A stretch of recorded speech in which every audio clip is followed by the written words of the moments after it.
I'm back. Rodrance for the Black and White Network. Well, I have been watching the Ben Shapiro Bill Maher interview.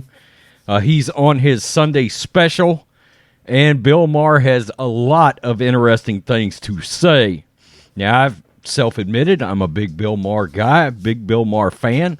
I don't agree with the great majority of his politics, but I am certainly open to laughing at things that are funny, and the fact is I find Bill Maher funny, regardless of his politics.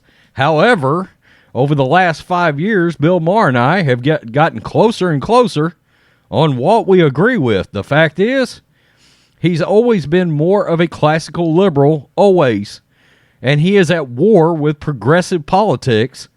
He has been for quite some time. He has been, for the longest time, he was the only voice against the woke side of the Democratic Party. People think that is new from Maher. No, it's been at least 5 years, maybe longer. He has been hammering identity politics and the wokeness in this country and from his own party. He still has a massive blind spot when it comes to Trump. I'm not sure why, and I'm sort of disappointed that Ben Shapiro did not push back on him more when it comes to Trump. At some point, we have to get past the idea that Trump supporters are a bunch of white, dumb rednecks. Okay, and I get it. I'm a redneck. I will own that all day long. But there's too many Hispanics and blacks and people of all races and ethnicities that support Trump for that continue to be a narrative in this situation. But he's got a blind spot. I know a lot of people have a blind spot for the fact that a lot of people don't think Trump speaks presidential enough. And look, my dad struggled with that. He voted for Trump, but he struggled with that because he's a Ronald Reagan Republican supporter, right? It all goes back to Reagan for a lot of older people sometimes. But the point is, he came out, he's ripped the Democrats again in this interview, and it's a damn good interview. It's over an hour long. Again, I wish Ben would have pushed back on some of the Trump stuff, but a lot of what Bill Maher had to say was on the money. This is Newsweek. To those who think political commentator Bill Maher has somehow drifted from his traditionally liberal beliefs, the comedian says it's actually those on the left who have become too extreme in theirs. That is one of the sentiments made by talk show host with Real Time with Bill Maher to conservative political commentator Ben Shapiro on an upcoming episode of Shapiro's The Ben Shapiro Show Sunday Special. Again, it's out right now. Quote, I haven't changed at all. My politics haven't changed. They've changed, said Maher, referring to the left on the political side of the aisle. Newsweek got an exclusive look at portions of the show, featuring the pair in a sit-down hour-long interview discussing topics from the Russian war on Ukraine, how woke politics are alienating Hispanic voters, to the coronavirus, free speech, climate change, and the potential plans for former President Trump. Quote, 5 years ago, nobody was talking about defunding the police. I never heard that phrase 5 years ago. That's not me changing. That's things changing. I'm reacting to it as I've always been, Maher told Shapiro. Letting 3-year-olds decide what gender they are? This wasn't something 5 years ago. Free speech, used to be a left-wing thing that we were proud of and owned, and now that seems to be under attack. So again, I think I've stayed the same.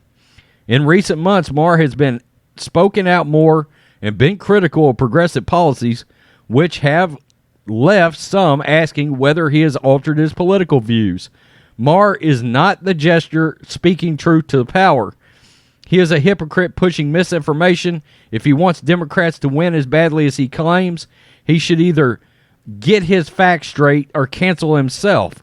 That's somebody from Washington Monthly actually hammering Bill Maher, a leftist hammering Bill Maher. Less recently, some have criticized Maher's comments about learning to live with COVID.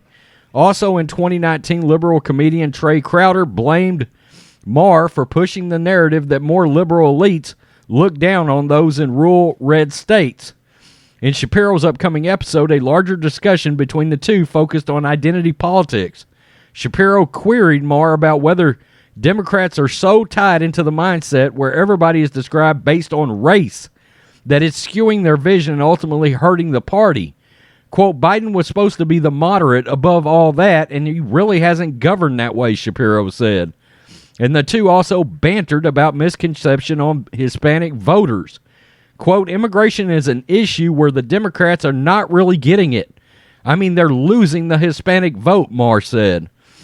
Their conception, I think, and it's wrong, is that every Latino in America is thinking, boy, more immigration, that would be the best thing. And a lot of them are thinking, no, I'm here, and the last thing I want is someone coming over here who's going to do my job for a little less money. I wonder when this is going to seep into the Democratic Party leadership. Maher is getting into the world of podcasting. On Wednesday, it was reported by Deadline that he will have an hour-long weekly show. Bill Maher is one of the most important voices on mainstream television right now because he's perhaps the only liberal commentator who is willing to stand up to cultural extremism of the left, Shapiro told Newsweek. It was a pleasure having him on, et cetera, et cetera. And he hammered a lot of things. He hammered how COVID was handled by the media, how it was covered, the fact that there was not a real push to say, look, if you're afraid to get COVID, vaccines are one thing. Go lose 40 pounds, and you probably won't die from this thing. Okay? He's a big proponent of obesity is the biggest issue in this country. I got to be honest with you.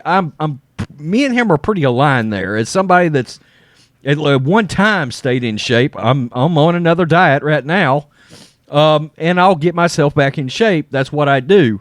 But the fact is, he's right about that. Obesity ties into so many different things in this country, and one of the biggest killers in the whole pandemic was people that had diabetes. That's a thing. That is a real thing.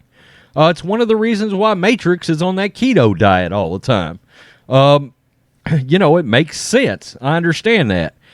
He hammered the defund the police thing, and he really, really talked about the fact that the Democratic Party has pissed away the Hispanic vote. He talked about the fact that, Trump won a lot of historically Democratic counties in Hispanic areas in Texas. Democratic Party is losing the Hispanic vote. To be honest with you, the Hispanics I know are all very conservative. They're religious. They're conservative in their views. They go to work. They're very hardworking, and that's just part of the culture. And unfortunately today, that's lost on the Democratic Party for them. It used to be, and the thing I liked about this interview, there was a time when two people, like Bill Maher, like Ben Shapiro, could sit down and have a beer at a bar, okay? And nobody's going to break into a fight. Nobody's going to call the other one an MFer. None of that. Politics has all become personal, and they talk about the fact that the identity politics has been tied into your politics. That's true. And the other issue is, frankly, you want to know why so many people that lean right are mad, like me? It's because the Democratic Party is not the Democratic Party anymore. It's a socialist party. Okay? The politics of the Democratic Party has changed and went extremely left. Extremely left. When a classic liberal like Bill Maher that was considered on the left is now more of a moderate. Yikes. The party has left Bill Maher whether he likes it or not. I can tell you right now, every time Bill Maher has a real time, you can go on Twitter and the woke mob is destroying Bill Maher. They hate his guts now. They absolutely hate his guts now. I wonder if he realizes this. I don't think he cares, frankly, and I admire that. I don't agree with his politics, but I do admire the fact that he really doesn't give a damn. I also heard a while back he was talking about the fact that he was going on comedic tour in red states. He just come right out and said those people are much more of a pleasure to deal with in red states. I have a much better time. It's much more enjoyable. that's interesting, Bill. Maybe you need to wake up when it comes to the preferences you're going to vote. But I think it's important that somebody like Bill Maher doesn't vote red. Don't vote red. You need some non-loonies on that side of the aisle. But they're getting ate up. I mean, let's just be real. They're going to get pushed out by the progressives. Tell me what you think, black and white sports fans. Peace. I'm out. Till next time.